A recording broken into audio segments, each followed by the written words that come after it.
প্রথমেই সবাইকে জোহার নমস্কার। কুর্মী আন্দোলনের চাবিকাঠি এবার কার হাতে? হ্যাঁ বন্ধুগণ, এইবার কুর্মী আন্দোলনের চাবিকাঠি কার হাতে এই নিয়ে কিন্তু বিভিন্ন মহলে প্রশ্ন উঠতে শুরু করেছে। সকলেই হয়তো কম বেশি লক্ষ্য করেছ, বেশ কিছু খবরের কাগজে হোক বা সেটা সোশ্যাল মিডিয়াতে হোক বা সেটা বিভিন্ন সামাজিক সংগঠনের তরফ থেকে হোক বা সেটা বিভিন্ন রাজনৈতিক দলের তরফ থেকে হোক, বিভিন্ন জায়গাতে কিন্তু এই বিষয়টা নিয়ে যে একটা জোরদার চর্চা, সেই জোরদার চর্চা কিন্তু ইতিমধ্যেই শুরু হয়েছে যে ভবিষ্যতে বা আগামী দিনে এই কুর্মী আন্দোলনের নেতৃত্ব কে দিবে বা এই কুর্মী আন্দোলনের রাস বা এই কুর্মী আন্দোলনের চাবিকাঠি কার হাতে থাকতে চলেছে। তো তাই আজকের এই ভিডিওতে এই যে কুর্মী আন্দোলনের রাস ভবিষ্যতে কার হাতে থাকবে এই নিয়ে কিন্তু বিস্তারিতভাবে আজকের এই ভিডিওতে আলোচনা করতে চলেছি। তো প্রথমেই বলে রাখি বন্ধুগণ, এই বিষয়টা নিয়ে চর্চার মূল কারণ কি, অর্থাৎ এই যে ধরো কুর্মী আন্দোলন, এই কুর্মী আন্দোলনের চাবিকাঠি কার হাতে থাকবে এই নিয়ে চর্চা বা আলোচনা হওয়ার যেটা মূল কারণ তা হচ্ছে এই কুর্মী সমাজের মধ্যে বিভাজন। সকলেই হয়তো জানো যে কুর্মী সমাজের মধ্যে একাধিক সামাজিক সংগঠন তৈরি হয়েছে। সকলেই জানো কুর্মী সমাজের মধ্যে কিন্তু একাধিক সামাজিক সংগঠন তৈরি হয়েছে এবং সেই সংগঠনের সংখ্যাও কিন্তু দিনের পর দিন বাড়ে চলেছে। অথচ সকল সংগঠন গিলার লক্ষ্য এবং উদ্দেশ্য মূলত একটাই, সেটা কি না কুর্মী জনজাতিকে ভারতীয় সংবিধানের যে এসটি লিস্ট রয়েছে বা যে শিডিউল ট্রাইব যে তালিকা রয়েছে সেই তালিকার অন্তর্ভুক্ত করা। তবুও আজ কুর্মী সমাজের মধ্যে একাধিক সংগঠন তৈরি হয়েছে, আর কোথাও না কোথাও এই একাধিক সংগঠনের মধ্যেই একাধিক নেতাও তৈরি হয়েছে। আর তাই আজ এই প্রশ্নটা সবচেয়ে বড় উঠছে বিশেষ করে কুর্মী সমাজের মানুষের মধ্যে, যে তাইলে ভবিষ্যতে বা আগামী দিনে কুর্মী আন্দোলনের নেতৃত্ব কে দিবে বা কার দ্বারা এই কুর্মী আন্দোলনটা পরিচালিত হবে। তো প্রথমেই একটা কথা বলে রাখি বন্ধুগণ আন্দোলন সম্পর্কে, যে কোনো একটা আন্দোলন যখন চলে বা যখন শুরু হয় সেই আন্দোলনটার নিজস্ব একটা লক্ষ্য বা উদ্দেশ্য থাকে, থাকে কি থাকে নাই? নিশ্চয়ই কোনো একটা লক্ষ্য বা উদ্দেশ্য থাকে। তাইলে কোনো একটা আন্দোলনকে যদি সফল করতে হয়, যদি সাকসেস করতে হয়, তাহলে সেই আন্দোলনটার জন্য কি প্রয়োজন না সর্বপ্রথম একটা সঠিক নেতা, একজন সঠিক নেতা বা একজন যোগ্য নেতা প্রয়োজন। সবাই হয়তো কম বেশি লক্ষ্য করেছ আমাদের ভারতবর্ষের বুকে একাধিক আন্দোলন সংগঠিত হয়েছে। হয়তো একদিন কোনো একটা আন্দোলন একদিন হয়েছে, এমন কোনো আন্দোলন আছে যে সপ্তাহের পর সপ্তাহ চলেছে, আবার কোনো আন্দোলন রয়েছে যেটা মাসের পর মাস চলেছে, আবার কিছু আন্দোলন রয়েছে যেটা বছরের পর বছর চলেছে। যতদিন না পর্যন্ত কোনো একটা আন্দোলন যে উদ্দেশ্য করা হচ্ছে সেই উদ্দেশ্যটা যতদিন না পর্যন্ত পূরণ হয় ততদিন পর্যন্ত কিন্তু আন্দোলন চলতে থাকে। তবে কি দেখা যায়, অনেক ক্ষেত্রে দেখা যায় যে দীর্ঘদিন আন্দোলন করার পরও সেই আন্দোলনের যে মূল দাবি বা মূল যে উদ্দেশ্যকে সামনে রেখে আন্দোলনটা চলছিল সেই উদ্দেশ্যটা কিন্তু সফল হয়নি। আর এই যে কোনো একটা আন্দোলন সফল না হওয়ার পেছনে কিন্তু বিভিন্ন কারণ রয়েছে। সেটা হয়তো সামাজিক কারণ হতে পারে, রাজনৈতিক কারণ হতে পারে, আর একটা বড় যেটা কারণ রয়েছে সেটা হচ্ছে নেতৃত্ব। অর্থাৎ কি কোনো একটা আন্দোলন যতই হোক, অর্থাৎ 1 মাস হোক, 2 মাস হোক, 5 বছর হোক, 10 বছর হোক, 100 বছর ধরে যদি পরিচালিত হয়, সেই আন্দোলনের যদি কোনো একটা সঠিক বা যোগ্য নেতা যদি না থাকে তাইলে সেই আন্দোলনটা কি হবে না পুরোপুরিভাবে ব্যর্থ হবে। আর এই ব্যর্থ হওয়ার রেজাল্ট বা ফলাফল আমরা কি দেখতে পাবো না প্রথমত উদ্দেশ্য তো পূরণ হবে কি নেই, এবং সর্বোপরি যে বিষয়টা আমরা দেখতে পাবো এই আন্দোলনের সঙ্গে যারা নিঃস্বার্থভাবে জড়িত ছিল, যে সমস্ত মানুষেরা তারা তাদের যে সময় দিয়েছে এই আন্দোলনটার পেছনে, তারা যে অর্থ নষ্ট করেছে মানে অর্থ খরচ করেছে এই আন্দোলনটার পেছনে, তা পুরোপুরিভাবে নষ্ট চলে যাবে, পুরোপুরিভাবে ব্যর্থ হয়ে যাবে। তাইলে কোনো একটা আন্দোলন করতে গেলে বা কোনো একটা আন্দোলনকে দীর্ঘদিন ধরে চালাতে গেলে বা কোনো একটা আন্দোলনের উদ্দেশ্য বা লক্ষ্যকে লক্ষ্যের যে সাফল্য বলা যেতে পারে সেই সাফল্যে পৌঁছাতে গেলে কিন্তু একজন যোগ্য নেতৃত্বের প্রয়োজন কিন্তু দরকার। তো ঠিক সেরকম বন্ধুগণ আমাদের এই কুর্মী আন্দোলন, যেহেতু এই কুর্মী আন্দোলনটাও দীর্ঘদিন ধরে পরিচালিত হচ্ছে, আর কোথাও না কোথাও এই কুর্মী আন্দোলনের মধ্যে একাধিক নেতা উঠে এসেছে, একাধিক সামাজিক সংগঠন উঠে এসেছে, তাই বর্তমানে কুর্মী সমাজের মানুষেরা কিন্তু বিভ্রান্তে রয়েছে যে এইবার তারা কোন নেতাকে সাপোর্ট করবে, কোন সংগঠনকে সাপোর্ট করবে, অর্থাৎ কাকে সাপোর্ট বা সমর্থন করলে কে তাদের যে লক্ষ্য বা উদ্দেশ্যে পৌঁছায় দিবে। আমরা যদি সাধারণ ভাবেও দেখি যে ধরো কোনো একটা স্টুডেন্ট রয়েছে, তার হয়তো অঙ্কের শিক্ষক দরকার, ম্যাথের টিচার দরকার। এইবার দেখা যাচ্ছে ওই ছেলেটার বা স্টুডেন্টটার এলাকাতে মোট 10টা শিক্ষক আছে। কটা? 10টা শিক্ষক আছে। এই 10টা শিক্ষকে কিন্তু ম্যাথ পড়ায়, গণিত পড়ায়, অঙ্ক পড়ায়। তাহলে এই 10টা শিক্ষকের মধ্যেও কিন্তু সেই ছেলেটা কিন্তু নির্বাচন করে। কি নির্বাচন করে না, এই 10টা মাস্টারের মধ্যে কোন মাস্টারটা ভালো পড়ায়, অর্থাৎ মাস্টারটার কাছে পড়লে আমি খুব ভালো ফলাফল পাবো, ভালো রেজাল্ট পাবো, বা সেই মাস্টারটার কাছে যদি আমি পড়ি তো আমি ভালো কিছু শিখতে পারবো, সেই আশা করে কিন্তু সেই ছেলেটাও কিন্তু ওই 10টা মাস্টারের মধ্যে নির্দিষ্ট একটা মাস্টারকে নির্বাচন করে। তাহলে ঠিক সেরকম বন্ধুগণ, ওইটা তো হইলো মাস্টারের কথা, একটা ছেলের ভবিষ্যতের ব্যাপার। আর এইটা তো কুর্মী আন্দোলনের কথা। এইখানে লক্ষ লক্ষ কোটি কোটি মানুষের ভবিষ্যৎ জড়িত আছে এই আন্দোলনের সাথে। লক্ষ লক্ষ মানুষের সময় জড়িত আছে, লক্ষ লক্ষ মানুষের অর্থ জড়িত আছে, যারা তাদের মূল্যবান সময় দিয়েছে এই আন্দোলনের পেছনে, যারা তাদের মূল্যবান যে অর্থ সেই অর্থ দিয়েছে এই আন্দোলনের পেছনে। আর যদি এই আন্দোলনটা ব্যর্থ হয়ে যায়, তাহলে কোথাও না কোথাও বলা যেতে পারে সেই সমস্ত মানুষদের কি হবে, সেই সমস্ত মানুষদের কি হবে যারা এই আন্দোলনের সাথে এতদিন ধরে যুক্ত আছে, তারা কিন্তু নিরাশা দুশ্চিন্তায় তারা পুরাপুরি ভাবে ভরে যাবে। তারা এমন হইতে পারে জীবনে তারা আর উঠে দাঁড়াতে পারবে নাই।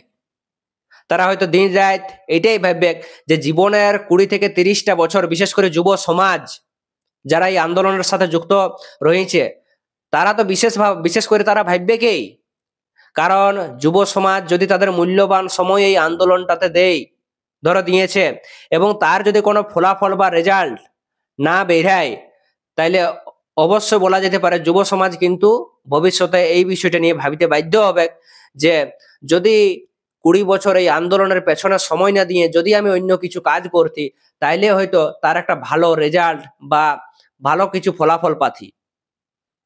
তো তাই বন্ধুগণ, কুর্মী আন্দোলনের সাথে যারা যুক্ত রয়েছে তাদের মনে কিন্তু এই প্রশ্নটা ওঠা কিন্তু স্বাভাবিক। তো প্রথমেই বলে রাখি যে বিশেষ করে বর্তমান সময়ে যে সমস্ত কুর্মী নেতারা সবচেয়ে বেশি চর্চায় রয়েছে, তাদের মধ্যে আমরা প্রথমে যদি দেখি আদিবাসী কুর্মী সমাজের মুখ্য উপদেষ্টা রয়েছেন অজিত প্রসাদ মাহাতো। এছাড়াও দেখি পশ্চিমবঙ্গে রয়েছে অনুপ কুমার মাহাতো, আবার রাজেশ মাহাতো।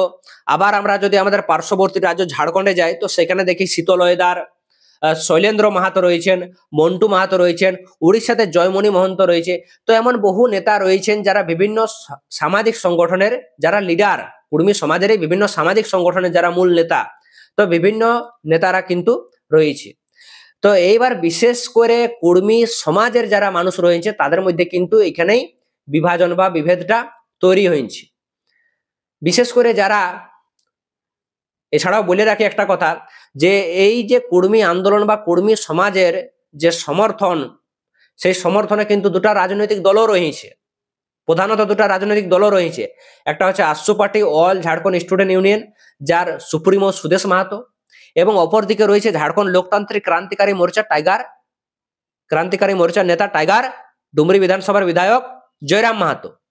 তো কুর্মী সমাজের মানুষ কিন্তু এই দুই রাজনৈতিক পার্টি বা দলকে সমর্থন করেছে এবং এই দুই দলের সুপ্রিমোকে সমর্থন করেছে, যার মূল কারণ একটাই, তারা প্রকাশ্যে সভা থেকে হোক, বিভিন্ন জায়গায় সাংবাদিক সম্মেলন করে হোক, তারা বিভিন্ন মঞ্চ থেকে কিন্তু কুর্মী আন্দোলনটাকে খোলামেলা সমর্থন করেছে। তাই কুর্মী সমাজের বিভিন্ন সামাজিক সংগঠন থেকে শুরু করে বেশ কিছু রাজনৈতিক দলকে কিন্তু কুর্মী সমাজের মানুষেরা কিন্তু সরাসরি সমর্থন করেছে। এটা হয়তো সকলেই মোটামুটি কম বেশি লক্ষ্য করেছ। তো এরপর প্রশ্ন হইল যে কুর্মীদের আসল নেতাকে বা ভালো নেতাকে, যে কিছু কিছু লোক দাবি করছে যারা বিশেষ করে প্রতিটা সামাজিক সংগঠনের মধ্যে কিছু না কিছু নীতি আদর্শগত ভেদাভেদ আছে, অমিল আছে, আর সেই নীতিকে বিশ্বাস করেই কি করছে না, বিভিন্ন সমাজের বিভিন্ন মানুষেরা বিভিন্ন সংগঠনকে সাপোর্ট বা সমর্থন করছে। কিছু কিছু সমাজের মানুষ দাবি করছে না, জয়রাম বাবু এই হইলো সঠিক নেতা বা ভালো নেতা, এই জয়রাম বাবু এই পারবে কি না কুর্মীদের যে এসটির দাবি, সেই এসটির দাবি আইনি দিতে বা এসটির দাবি পূরণ করতে। তখন আবার কিছু জন এসে বলছে না, অজিত বাবু এই সঠিক নেতা, অজিত বাবুই পারবে কুর্মীদের এসটির দাবি পূরণ করে দিতে, তাহলে অতএব সবাই অজিত বাবুকে সমর্থন করো। আবার বেশ কিছু পক্ষের মানুষজন এসে বলছে না, সঠিক নেতা হলেন সুদেশ বাবু, সুদেশ বাবু এই পারবে কুর্মীদের এসটির দাবি পূরণ করতে। তো এইভাবে বন্ধুগণ, কুর্মী সমাজের মধ্যে বিভিন্ন সংগঠনের বিভিন্ন সমর্থক তৈরি হয়েছে, যার ফলে কি হচ্ছে, সমাজের মধ্যে কিন্তু একটা বিভাজন তৈরি হয়েছে। সকলে হয়তো লক্ষ্য করছো কম বেশি, সমাজের মধ্যে কিন্তু একটা বিভাজন তৈরি হয়েছে। কেউ অজিত বাবুকে সাপোর্ট করছে, কেউ রাজেশ বাবুকে সাপোর্ট করছে, কেউ অনুপ বাবুকে সাপোর্ট করছে, কেউ আবার জয়রাম মাহাতোকে সাপোর্ট করছে, কেউ আবার সুদেশ মাহাতোকে সাপোর্ট করছে, কেউ আবার জয়মণি মহন্তকে সাপোর্ট করছে।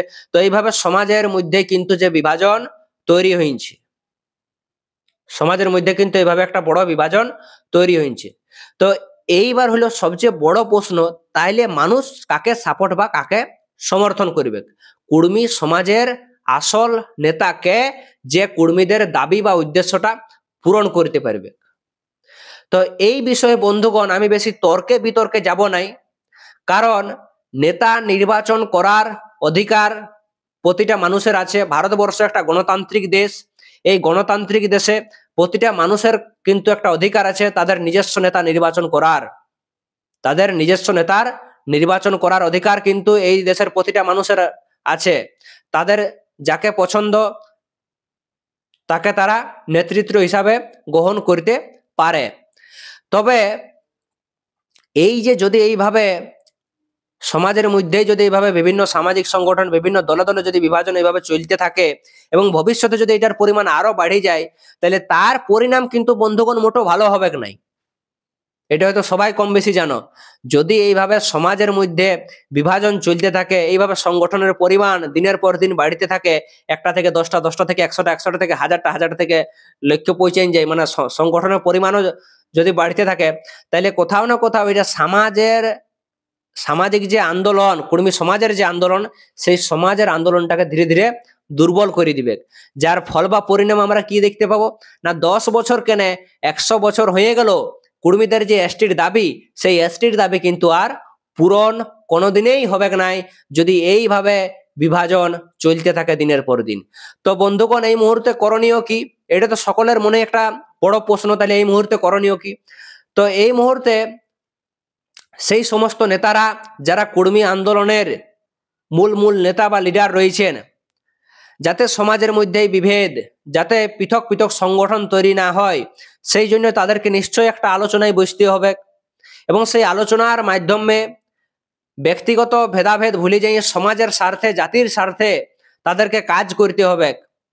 সমস্ত সংগঠন গিলাকে এক ছাতার তলায় আইসে ঐক্যবদ্ধ হয়ে সংগ্রামের ডাক দিতে হবে।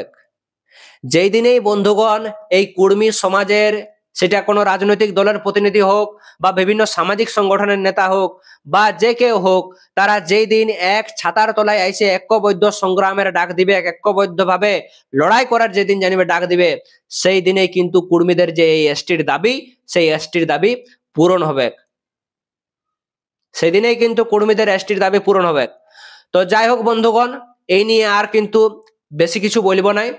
তো অবশ্যই তোমরা তোমাদের ব্যক্তিগত মতামত জানাবে যে কর্মী আন্দোলনের মূল চাবিকাঠি কোন নেতার হাতে থাকলে ভালো, অবশ্যই তোমরা জানাবে। এবং সামাজিক সংগঠন গিলার কিভাবে, এই যে বিভিন্ন সামাজিক সংগঠন গুলা রয়েছে, তাদেরকে কিভাবে ঐক্যবদ্ধ করা যায়, কিভাবে তাদেরকে এক ছাতার তলায় নিয়ে আসা যায়, এই নিয়ে তোমাদের নিজস্ব কি ব্যক্তিগত মতামত রয়েছে, অবশ্যই কিন্তু তোমরা তোমাদের ব্যক্তিগত মতামত নিচে কমেন্ট বক্সে কমেন্ট করে জানাবে। ততক্ষণ অবধি সকলকে জোহার, নমস্কার জানাই। আজকের মতো আলোচনার বিষয়টি এখানেই সমাপ্ত করছি।